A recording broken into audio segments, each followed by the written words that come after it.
Thank you all for coming this morning. I ordered this weather. I ordered it a little bit cooler, but you know, we'll have to take what we can get. I want to recognize some people that are here today. District 2 Supervisor John Phillips, District 3 Supervisor Simon Salinas, District 1 Supervisor Luis Alejo.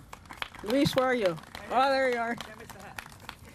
I don't know if Supervisor Mary Adams is here yet. I think she was intending to come. I want to recognize our honorable judges. Tim Roberts. Tim, where are you?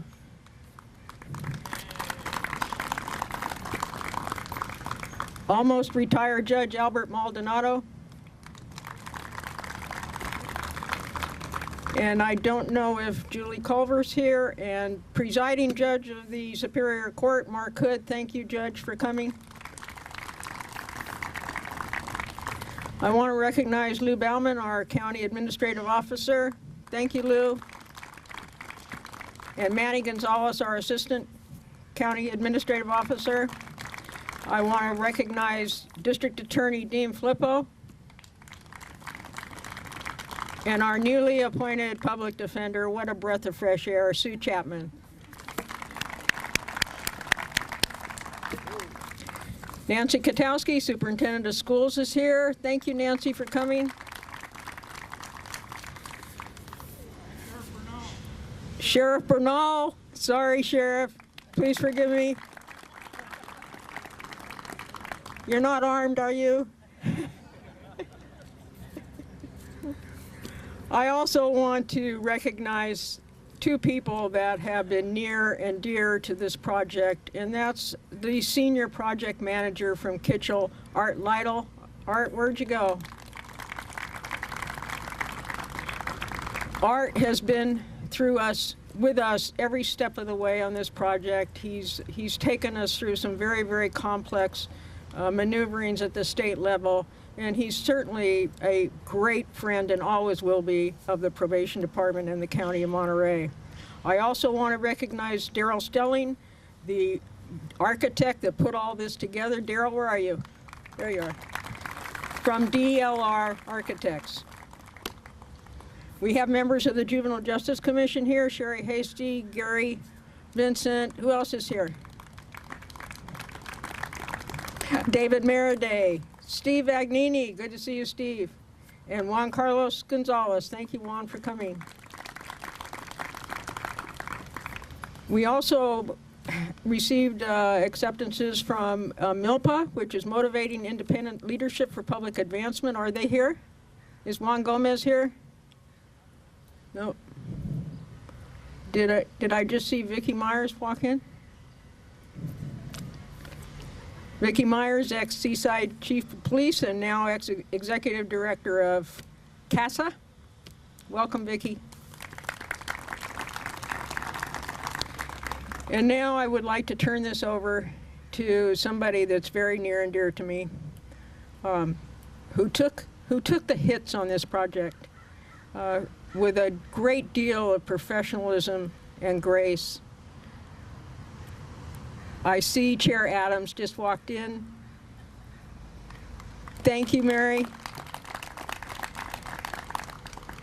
Thank you, Mary, for coming.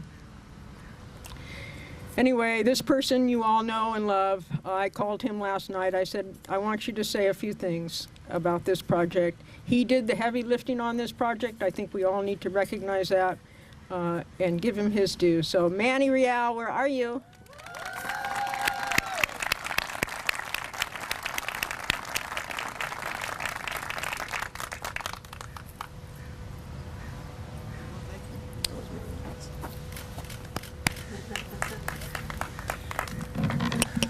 Well, good morning, everybody, and boy, this is a great turnout. It's really gratifying to see all the hard work and this very, very long project finally coming to fruition in the groundbreaking this morning. Marcia asked me to say a few words about the steps that led up to this, some of the time frames, but she asked me to be brief because when we start talking about this project, it can really go on and on and on. She told me not to start with the shutdown in 2003, but how do we avoid that? The juvenile hall was in such bad shape from seismic damage and just many years of deterioration that in 2003 it was shut for a year and a half, and we had our youngsters in detention in 4 different facilities in 3 different counties for a year and a half. It was a tremendous undertaking, but our staff rose to the occasion and did a tremendous job without incident.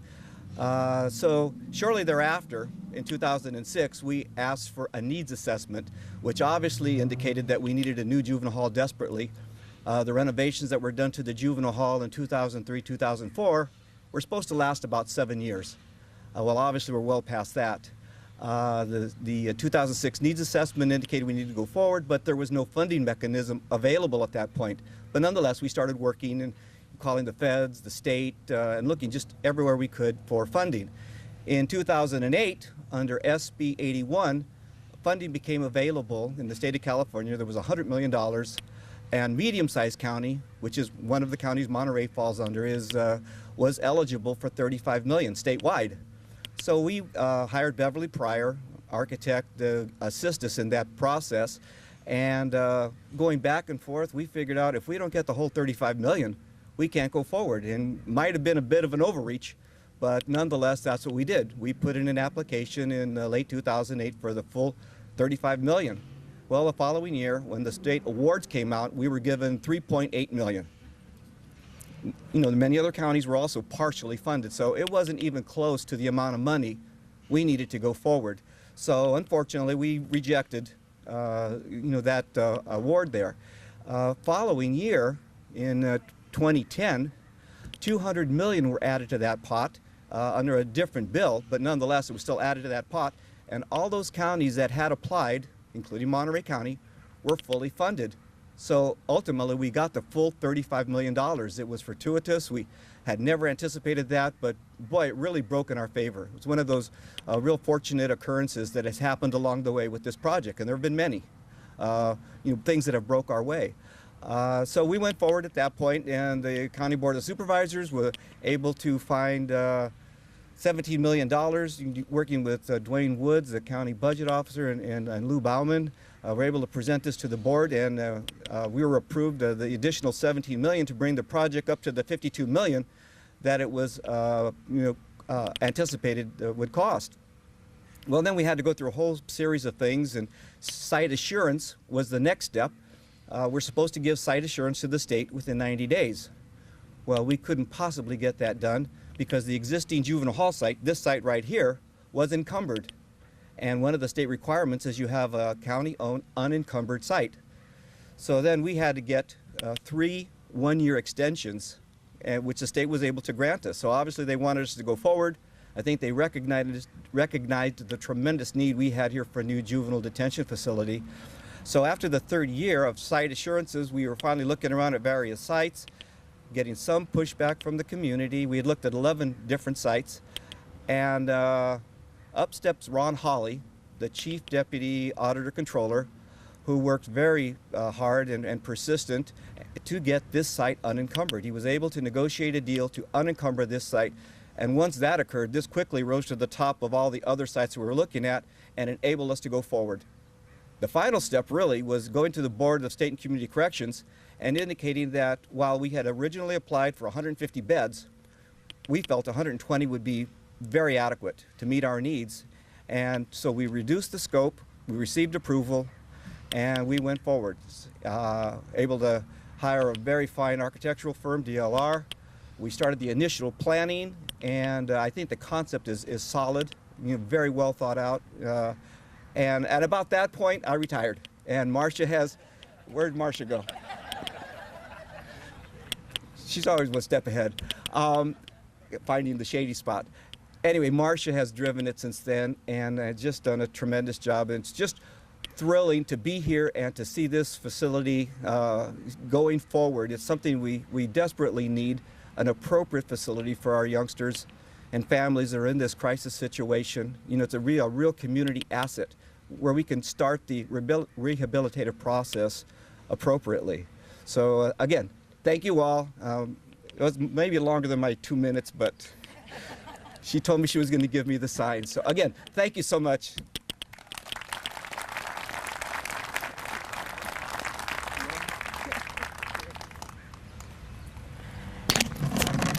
So we're almost ready.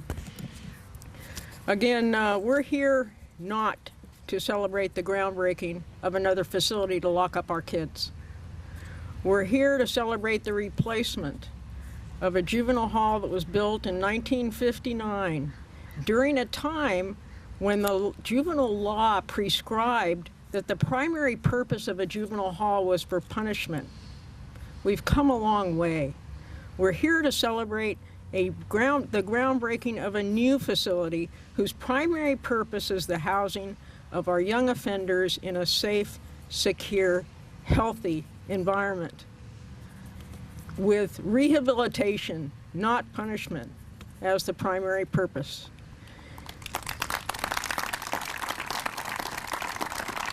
And with that, I think we should get our shovels. So I would ask, did I write down the names? Chair Adams, Lou Bauman. Now please understand, if you feel offended that you don't get a shovel, it's because I actually reached out to downtown to ask them what the protocol was for who gets a shovel, and they kind of said it's up to you, so I made a list. Chair Adams, Lou Bauman, Manuel Real, Art Lytle, Jose Ramirez, and moi.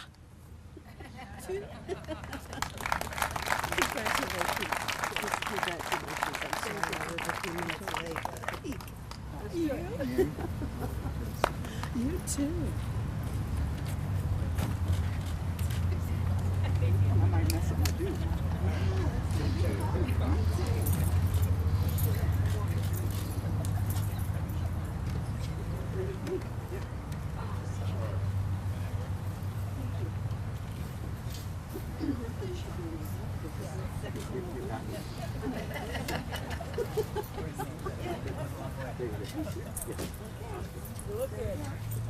Are we ready, folks?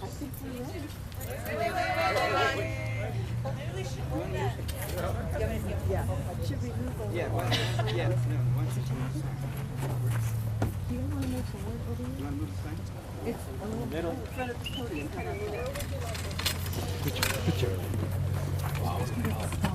Is that far enough out of the way? It'd be nice on site. Yeah, we still want to. Got it? Ready?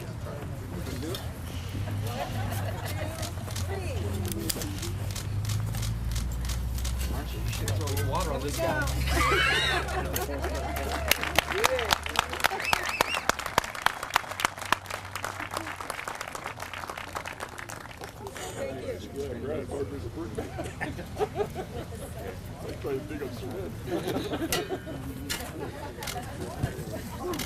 We will be having a reception in the Juvenile Hall large conference room right now. If you would like to maneuver over there, I think we have some goodies for you. Thanks again for coming. I really appreciate it.